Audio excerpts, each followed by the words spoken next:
Thank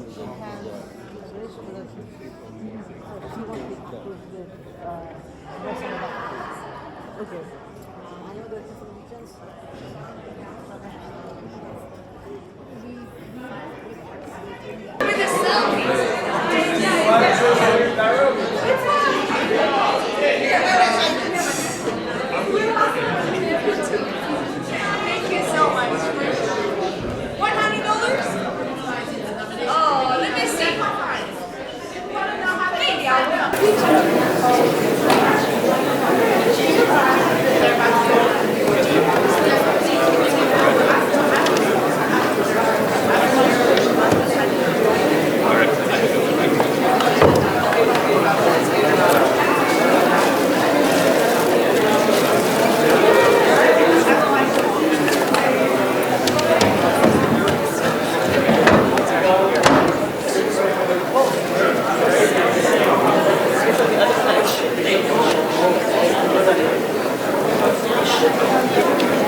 Peace TV reporters have been active at the UN headquarters since 2010, the age of former UN Secretary General Ban Ki-moon.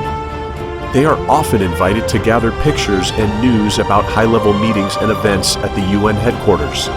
Our news reports have, in part, kept the international community up to date with the work of different governments so that people everywhere will know the great efforts and contributions of the UN to world peace, international affairs, and multilateralism. My name is Maher Nasser. I'm the Director of the Outreach Division in the Department of Global Communications, and I welcome you to this town hall. It is my pleasure to moderate this town hall with His Excellency the Ambassador Dennis Francis, the President of the 78th session of the United Nations General Assembly. I also wish to welcome with us here on the podium His Excellency Ambassador Colin Kilapail, who is the Chef de Cabinet of the Office of the President of the General Assembly, and also Her Excellency Keisha Maguire, Special Envoy and Special Advisor on Gender Equality and Women's Empowerment to the President.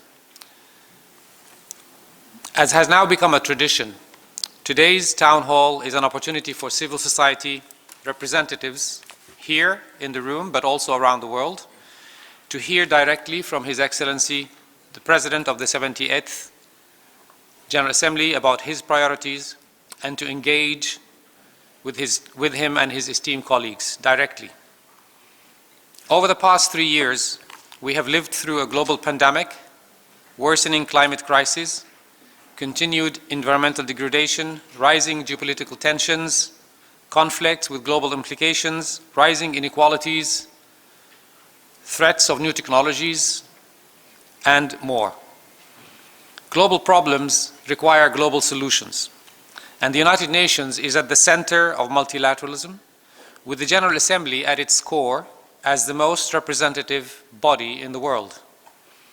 The global and pervasive nature of these challenges need all hands on deck, from governments to at all levels, civil society, international organizations, academia, and the private sector. We need more engagement and opportunities to tap into all resources humanity can muster to achieve the objective of a world in which everyone can thrive in peace, dignity, equality, and justice on a healthy planet. We're deeply grateful for your tireless work on the ground as civil society representatives.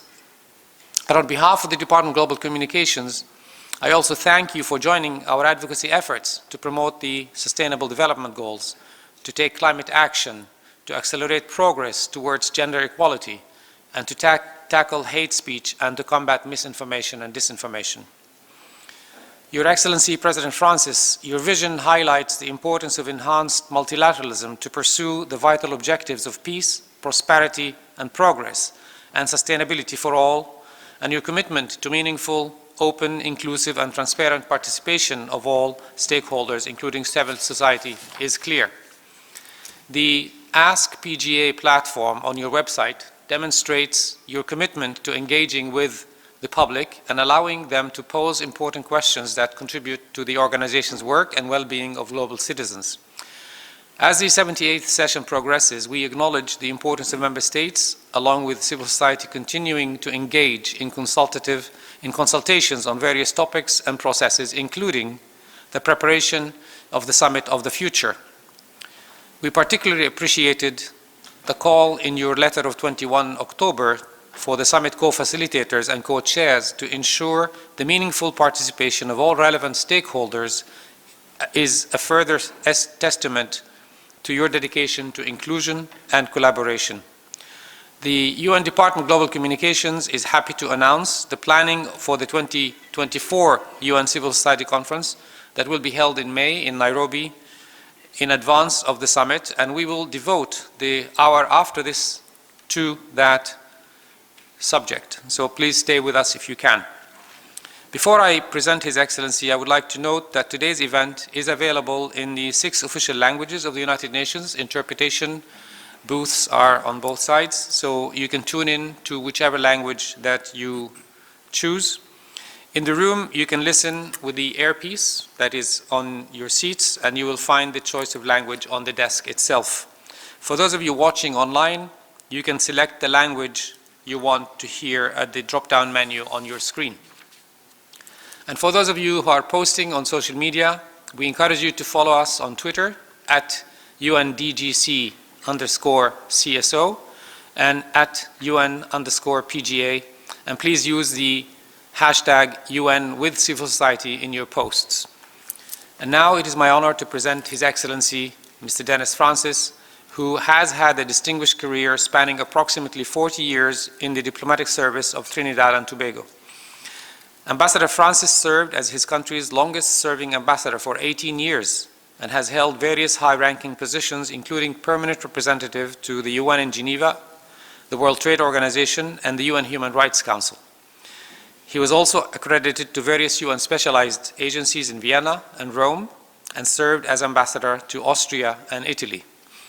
Ambassador Francis has also served as chairman of the Committee on Trade-Related Aspects of Intellectual Property Rights and the Commonwealth Group of Developing Countries, and in 2006, he was assigned to Geneva following a 7-year tour as High Commissioner of Trinidad and Tobago to Jamaica and permanent representative to the International Seabed Authority.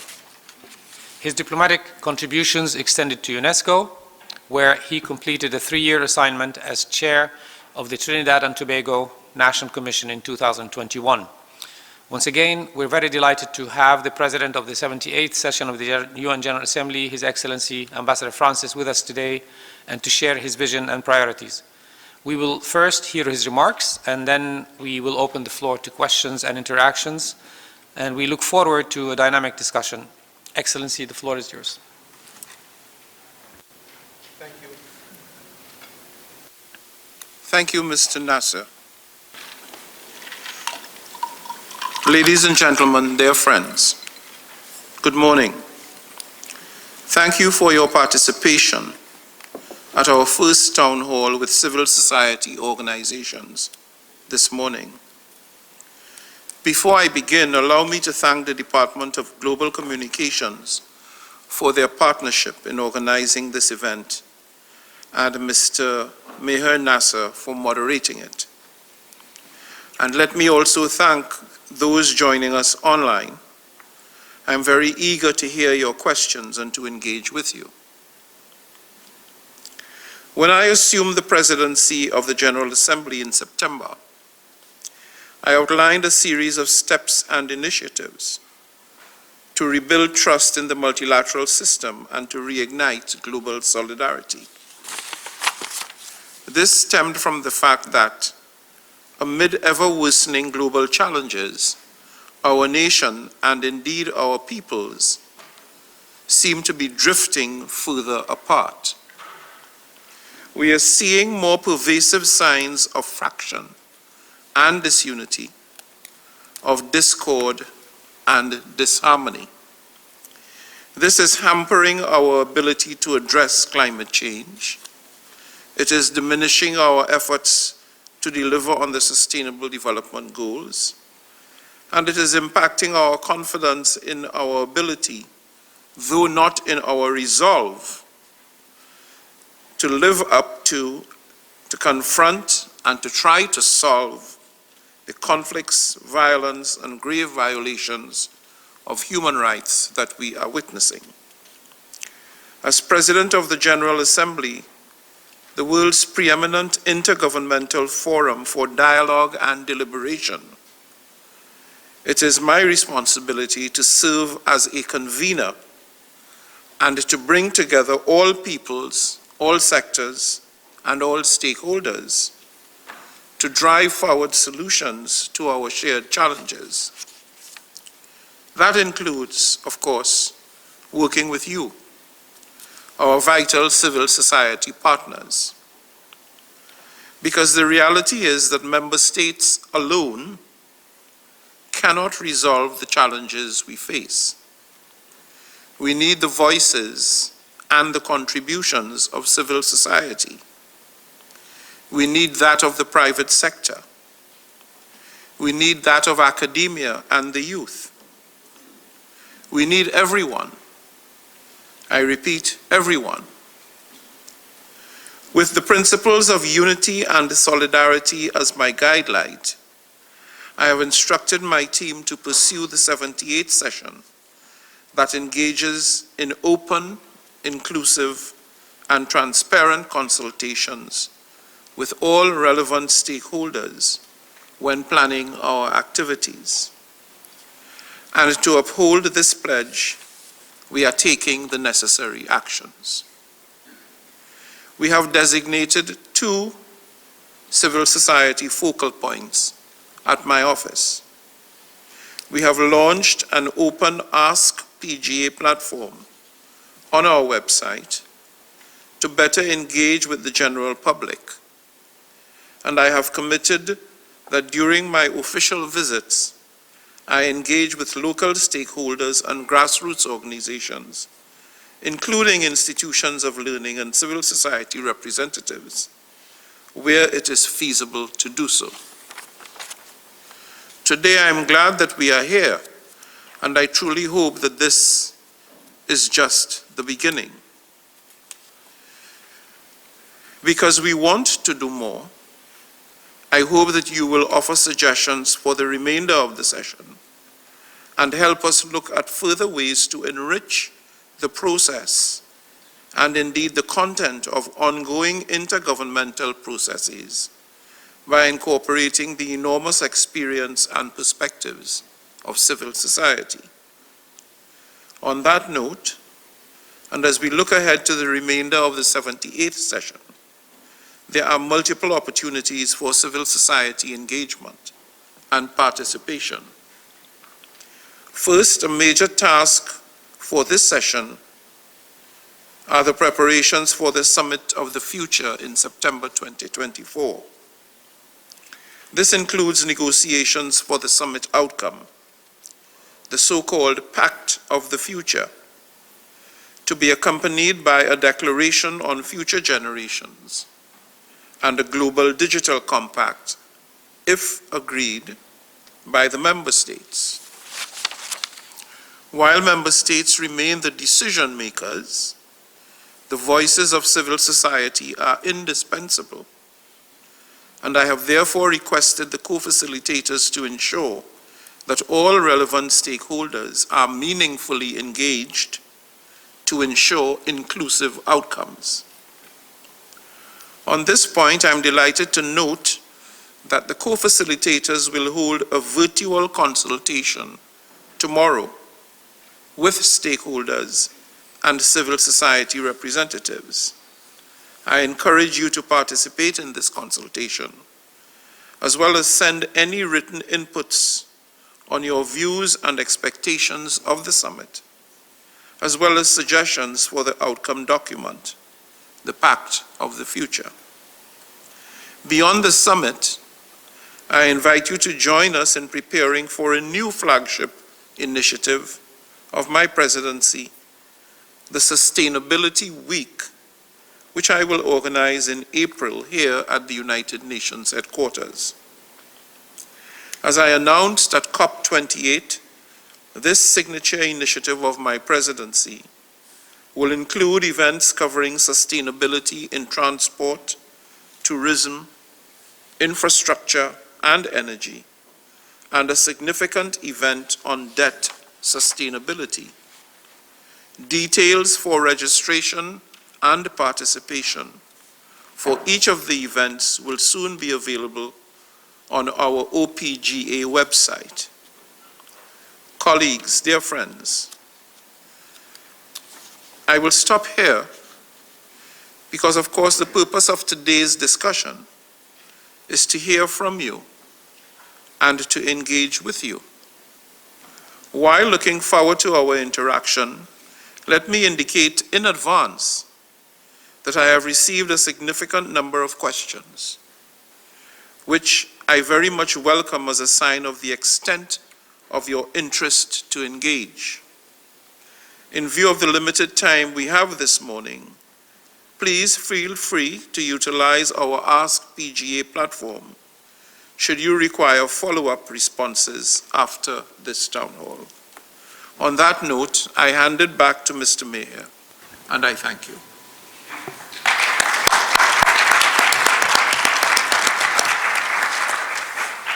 Thank you, Your Excellency, for these thought-provoking and inspiring words and for your Tools for global engagement, widening access to UN policy spaces through technology, and ensuring global participation of civil society organizations. Secondly, the UN must invest in digital infrastructure, addressing the disparities between the global north and south with a keen awareness of gender, rural-urban gaps, and economic inequalities. Thirdly, prioritizing meaningful participation is paramount, as you mentioned. UN procedures should be amended to grant civil society representatives ample time and opportunity to contribute, attend key meetings, and engage as equal stakeholders in critical negotiations. Our fourth recommendation is to celebrate civil society engagement through a Civil Society Action Day, a powerful symbol acknowledging the value of civil society participation, reaffirming the UN's commitment, and fostering constructive discussions for improvement. Lastly, we urgently call on to appoint the UN Civil Society Envoy. This envoy will champion best practices, address disparities, and actively enhance outreach to citizens and civil society groups worldwide. Implementing these recommendations systematically rather than in an ad hoc manner will contribute to forging a more inclusive and people-centered United Nations. Thank you so much. Thank you. Whose decisions and programs directly impact the daily lives of people everywhere on the planet. And so, it really is a no-brainer that you can't be discussing people's future without engaging with the people themselves. Legitimacy alone requires that input is actively sought, and not just sought.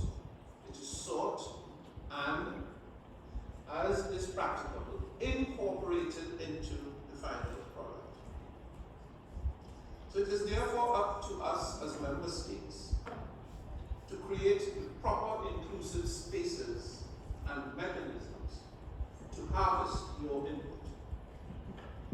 And to that end, in my letter of appointment in October, I called upon the co-facilitators to ensure a broad, open, consultative process involving all stakeholders in order to ensure that there is full representation as far as practicable in shaping the summit process. Now, let's be clear. The process is an intergovernmental process driven by member states. It is member states who will have to commit to the outcome document. But that commitment that will be given will have to reflect and be an accurate reflection of the inputs and contributions that they have received from a broad cross-section of stakeholders. Experience of being on the ground, interacting directly with the people who are impacted. You know what works and what does not work, and why, and where the pitfalls are. So that experience, that broad experience that you've amassed, over that type of engagement years on, for several years, is going to be very beneficial to the process of shaping what the outcome of the summit of the future is. Because, yes, it is ambitious, but it also has to be practical. It has to be achievable. For it to have meaning and depth in shaping people's lives, it must be implementable. It is the only way. And you have that experience. You can bring that forcefully and authoritatively to the table. And that is my ask. Thank you, Your Excellency. I think you heard it well. Engagement does not start here at the UN. Engagement starts with the governments directly. So we'll take now several questions from the floor, and I think we will then have the PGA answer them in one go. I know I'm way over the time. We'll start maybe with let's see some hands. We'll start with one here, the two ladies in the middle. 3 questions, and then we'll try to do the rest. Wait for it to go right, and then you can. Your Excellency, my name is Abel Techno, representing Vito Yahoo USA. That's very clear. So don't think that if you don't come up with something until the end of the year, this will be the last opportunity to feed into the process. Of course not. We have, I think from the zero draft and then until the summer, we have one very important meeting. It has been mentioned by you, the UN Civil Society Conference in May 2024 in Nairobi, Kenya. The discussions will focus on the Summit of the Future, and of course, after the conference, we plan a joint consultation to hand over input from civil society to member states. There will be many opportunities between them. The PGA has, between now and May, and the PGA has indicated we will have additional town halls.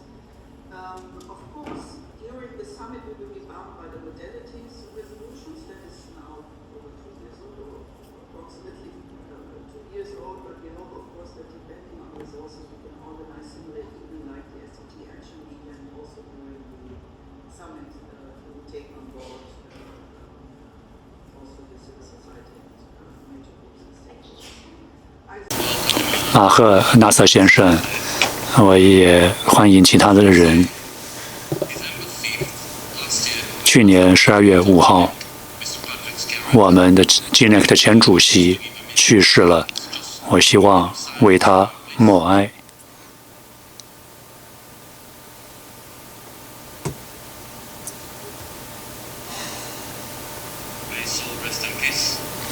愿他灵魂安息。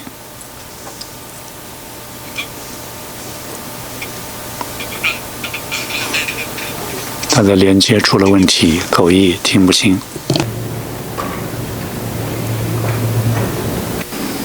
You are frozen. We can't. He's coming to Africa. Can you hear me?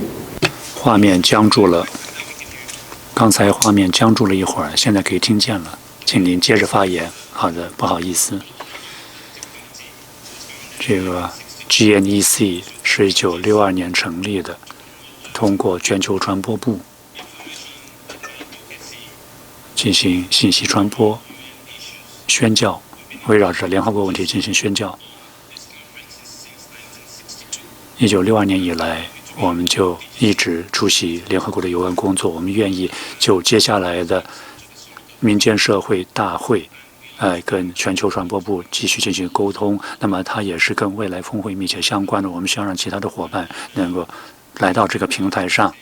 我们希望能够在这方面继续发挥积极的牵头作用。未来我们有一些项目和方案。内罗毕大会将在我们的播客里面加以宣传。它是一个虚拟平台，有2000个民间社会团体如果有时间的话，我们也会将纳瑟先生请来。另外，我们也有个 Acton， 在会议期间以及会议之前来。在这个会场的时候，我希望我们了解，这只是一个开端。如果您没能有机会提问题或者发表建议，我们可以通过电子邮件来接收您的意见建议。我们有 NGO 的资源中心，现在重新开放了，你也可以跟那里的同事进行沟通。我们也会跟经社部的同事和其他部门的同事以及整个联合国系统进行密切的合作，以便确保我们来参加会议的时候会有民间社会的代表参与，同时也有政府代表的参与。肯尼亚政府非常支持这届会议，我跟肯尼亚大使交谈过，他非常欢迎这个想法。会有非常高级的代表参加，包括联合国的高级的代表也会参会。最为重要的是，我们需要一起努力，本着合作的精神，共同努力。我们要看到机遇所在，同时能够克服挑战。谢谢。